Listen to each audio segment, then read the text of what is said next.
Fonterra is fighting fit with a balance sheet in the best shape I've ever seen. But caution over China is keeping a lid on celebrations. The Asian brands, it's a little bit different story. I think the underlying trading performance continues to be a little bit disappointing. We don't get too excited when we recognise that it is going to be tough for our farmer shareholders. It's Friday, the 22nd of September, and you're watching Markets with Madison.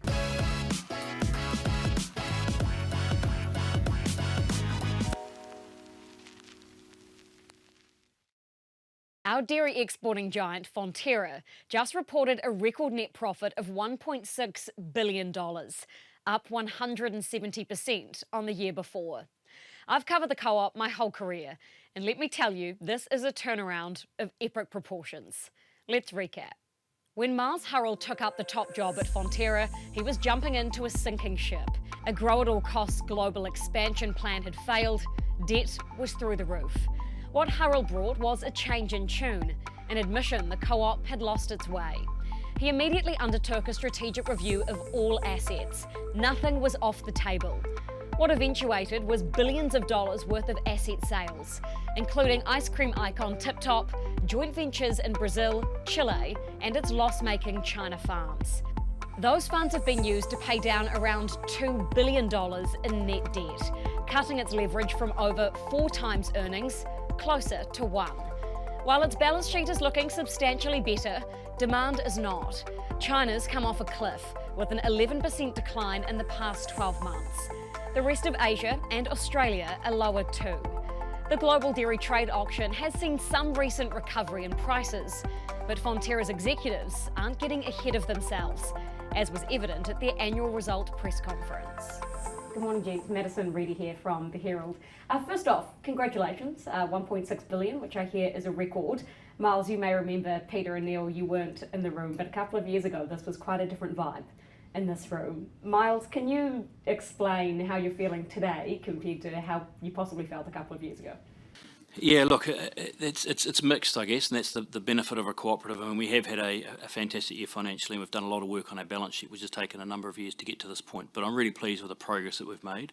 But we also can't lose sight, as a midpoint of $6.75 and a midpoint on our milk price for the season that we're in now is going to be tough on farms. So we don't get too excited when we recognise that it is going to be tough for our farmer shareholders. I want to talk to you briefly about those impairments, 101 mil in the Asia consumer division and 121 in New Zealand. I'd love to know what working assumptions those impairments were made on and sort of how conservative are they? What's the modelling on perhaps demand recovery in China and perhaps inflation that you've worked into that? Investors would recall that we did take impairments at half year as well, circa 165 million. In the second half, it's around 86 million, so all in 252 for the year. I think what we first start talking about the New Zealand business, in the first half of the year, really what drove some of those impairments was the underlying trading performance. Pleasingly, in the second half of the year, actually the trading performance is sort of at a more acceptable level financially, and so that impairment was really driven by market dynamics in terms of compression of market multiples, just given what's happened to broader equity markets. I think Anling, Anmum, the Asian brands, it's a little bit different story. I think the underlying trading performance continues to be a little bit disappointing and below the expectations that are needed to sort of maintain their carrying value. Miles might want to talk on this, but I think that overall our view on China is we continue to like that market. It continues to be a great market for us, even though there's been some sort of negative headlines and sentiment sort of in that market. But overall, I don't think that the impairment of those brands should be an indication that we've turned bearish on that market. Any further impairments expected? No, nothing that we would flag today. Just on that China recovery, Miles, what are you expecting out of China? What's your working assumption for when that may recover, and what are you watching specifically to see it? Yeah, look, so we talked about early 24. We would expect to see some form of recovery from an ingredients perspective in particular. But we've already seen the last 2 GDT events show some signs of life, and of course the free trade window opens up from the 1st of January 2024. So is this a signal that we're starting to see some demand emerging a bit earlier than we had anticipated? It's probably a bit early to confirm that just yet. We need to see a bit more momentum. But our medium to long-term position on China hasn't changed. The demand for good nutrition remains, a growing middle class, and while some of them got some headline or some headwinds, I guess, at a macro level, economy of 1.4 billion people still growing at what significant rates from a world economy perspective, it's a market that will continue to be focused on for the long term. But probably the other point I should highlight, I mean, we have seen the impact in milk price from a China demand perspective, but our business in functional ingredients, those that go into sort of the aging category or sports and active lifestyles, continues to grow for us. Our cheese and protein business continues to grow for us. So the headline around milk powder has been impacted, but the rest of our business is performing very well in China. Any requests for economic stimulus in China today? Well, no, I mean, they'll make their own calls, of course, but as I say, when you've got an economy that's still growing and 1.4 billion odd people, there's some fundamentals that are in our favour when you're providing good nutrition. So, look, I'm still very bullish on that market in the medium to long term. Just a couple more questions, if you won't mind. Firstly, on cost efficiency. In the press release, you said the word streamline operations. What can we expect that to look like? What do you? As part of our sort of medium and long-term planning process, we're always sort of looking at the asset footprint and deciding, what does that asset footprint need to look like to sort of add the most value. So that's sort of not new.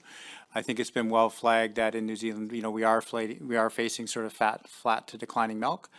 So you can expect that footprint may decline a bit over time, but there's certainly nothing that we would flag in detail on that today. But this has been part of an ongoing sort of asset management process. And probably another one for you, Neil, just on margins. Obviously, your pricing has changed, and that's improved those margins. What else should we expect to see in the margin environment? And do you feel like you've hit a cap with how far you can push them through? I think what we would say is the teams in market are incredibly focused on getting good price discovery for the products that we are selling, and they're very systematic about it, and they're very focused on it. So I know there's been a lot of conversation, rightly so, around some of our focus on efficiency, which will remain. But I'd probably say equally focused we are in getting like really good price discovery, which I think we're seeing sort of actually stick in a lot of markets, which is a part of the results that you're seeing. Obviously, there's a lot that's outside of your control right now. That's what's impacting the co-op. What has improved the business is what is within your control, including selling a lot of assets. You kind of have none left. So is it fair to say that this could be your last good result? I would say $6 billion of assets that we own here in New Zealand is certainly not the last of them, that they're all sold, or to whatever the terms you used, Madison. I think we have a fantastic business.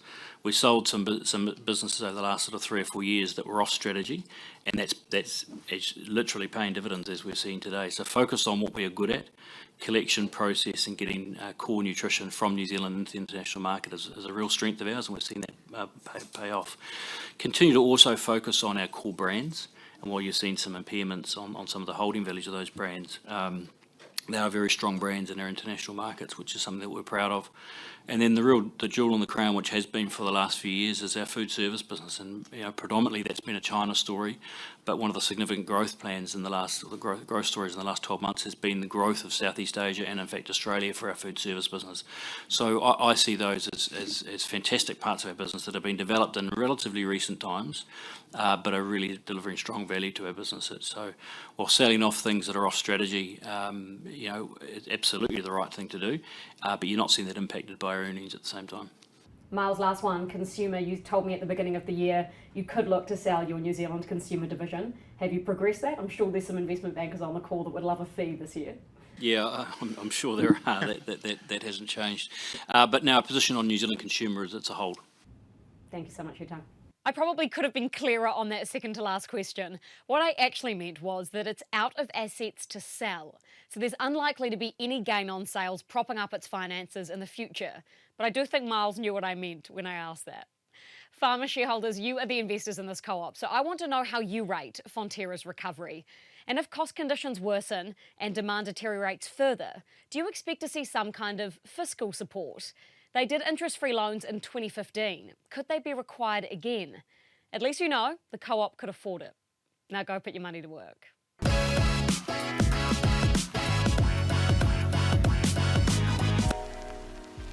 Thanks for watching Markets with Madison, the New Zealand Herald show for interested investors.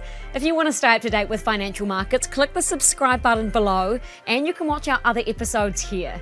Stay up to date with all the business news and numbers as they land on nzherald.co.nz.